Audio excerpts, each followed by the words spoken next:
have two kind of weird examples that I want to use to launch into a point that I'm trying to make, probably more to myself than anybody else.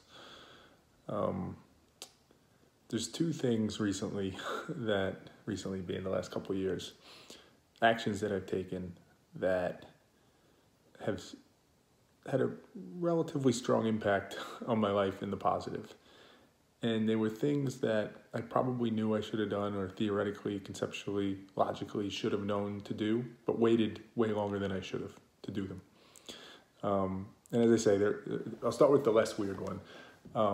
I've mentioned in these videos before that I joined Brazilian Jiu Jitsu. I joined January 2019, so going on 2 years. I had wanted to do it for, it's got to be at least 10 to 15 years prior to that. Always thought it would be something I like, always was interested in it, was kind of passionate about it, just always knew that it was something that I wanted to do, and just didn't, for all the reasons that we don't do things we should or think we should, right? Fear creeps in, we make excuses, we're a little, scared of the unknown, we're scared of trying something new, we're scared of being in an uncomfortable environment. It's inertia, just the effort to actually start doing it, find the gym, actually start going, make the time, all those things. But almost instantly, once I started doing it, it became one of the best decisions I've ever made in my life. And I don't say that to be dramatic, right? I'm not saying that to try and be some sort of sales pitch for Brazilian Jiu Jitsu or anything like that. It's just for me. For me personally, it was just exactly the right thing for me. It was a great way to get in shape and work out and get healthier.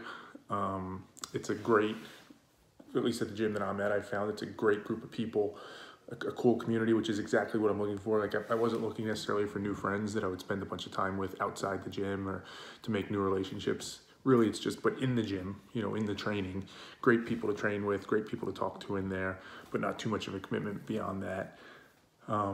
It gives me confidence. Probably there's always been some insecurity in me as a man, for what that's worth, and maybe that's sexist, I don't know.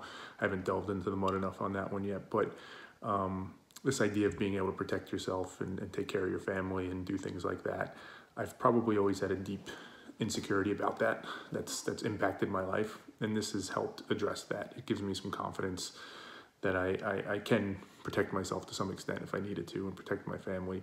And that's made a significant difference, like in my mood, in my temperament, in my well-being, my mental state. All those things have been unbelievably positive for me. The other one, which is a little bit weirder, but I'll go there because the example works, is maybe about a year ago, maybe 2 years ago, I don't know, similar time frame. I bought a bidet to put on my toilet. And so as I mentioned, it's a little weird, but walk with me on this. I bought it initially because I have a young son, and for him who's going to the bathroom by himself, at the time I bought it, I think he was 5. Cleaning up was a bit of an issue, and he was learning and all that. But I just thought this will be helpful. This will make my life a little bit easier with him, because it'll just expedite and enhance the cleanup process for him, and just make things smoother and easier. And it has, exponentially so. And it's really just, for my wife and I as well, it's just a good product. It just makes sense to have that. I know like in Japan, they all have it. It's a big thing there. In the US, not so much. And I'm not really sure why. But similarly, like it always made sense to me. It always seemed like, yeah, that makes sense. That is something you should have. It would make life easier. It's better quality of the job you're trying to get done, all the things. And much like Brazilian Jiu Jitsu, almost instantly once I purchased it and installed it, I was like, yeah, this is way better. It's just a better experience. It's a better way to be. So I say those two examples because really the stress of the highlight point on it being, it was stuff that I kind of knew. Right? It was always in my mind. Logically, it was almost as if the calculation was checking out some way to like, yeah, you should join Brazilian Jiu Jitsu, or you should buy a bidet, but not enough, right? Like, I guess I don't know how to articulate it in the math logic terms I usually talk about yet. But it was almost as if like the equation got me there, but not quite, or I don't want to say I wasn't listening to it, because I do believe we always do what we want to do. So ultimately the costs of it, even if again it is inertia, whatever it is, just the change in behavior, I weighted those things too highly. Even though the benefit side was so strong, I way overvalued the cost side. I guess that's the way I'd put it. And I bring those up to launch into the point here in the last few minutes. Spent a lot of time on the intro, but I find myself in a similar situation with my current work situation and career situation, particularly for the last couple years in the particular role I'm in, but even beyond that. I've had a very similar feeling in my gut, similar to the Brazilian Jiu Jitsu, similar to the bidet, where it's like, I know the right answer here. I know the action I need to take. I need to stop doing this job. It's not something that I'm proud of. It's not something that I'm fulfilled by. It's not a crazy amount of money. Not that that should be the determining factor, but you know, it's comfortable, it's safe. Inertia is certainly a factor, but I feel it. I feel it in my gut that this is not the right decision, but I'm overvaluing the costs. I have fear of what I would do. How would I support my family? What other job would I get? Would it be as flexible as I need it to be? Am I being irrational? Am I making a mistake? Am I taking this for granted? All those things, I'm overweighting, I think, on the cost side. Whereas deep down, just like with Brazilian Jiu Jitsu, I know though, and I can imagine, I can almost feel it, that the instant I do it, I will feel like, yes, why did I wait so long to do this? And it begs the question, like, why do we?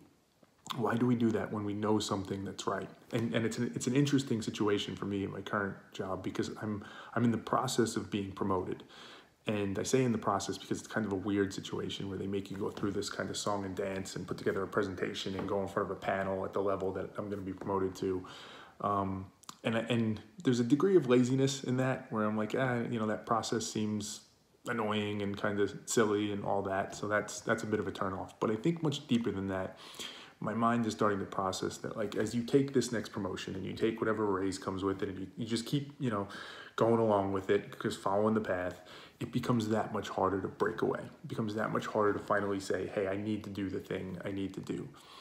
And, at the end of the day, I feel like I do need to do that thing. It's that simple. It's just the action that I need to take. And I talk about my son a lot in these videos, and I think he's, as I've said, he's helped me directly and indirectly in many ways, just being a parent, to have better perspective on life. And with work, I always think about, would I want him to be in this position? If he was about to be 37 years old and he was in the exact position I'm in terms of a career, working at a job, relatively successful, but not loving it, not happy with it, not fulfilled by it, would I want him to feel like he had to keep going? Or would I want him to do the thing that he knew was right and take the chance, take the risk, but go after it. Go after something that he thought was meaningful and meant something. And the answer is so unbelievably obvious to me. I would want him to do that without a doubt. I'd want him to be smart. I'd want him to be thoughtful. I'd want him to be rational and strategic, all the things, but I'd want him to do it. So why is it different for me? Why am I treating it as if in some way my situation is different, or that I can't take that leap when I know that I can? And it's fear. It's fear. It's always fear. But I've talked about regret minimization before, and that's the mindset I try and get into. In that, what about the fear of that? What about the fear of going another year, 2 years, 3 years, 5 years, 10 years, 20 years of doing this? Just thinking, well, I don't really have a choice, and even though I should do it, what about that fear of that situation? What about, as I think about Brazilian Jiu Jitsu or the bidet, as stupid as it is, the positive impact, let's stick with Jiu Jitsu, it's had in my life. What if I never did it? That negative that I would have had of not having that. What about the fear of that? That's what I need to think about.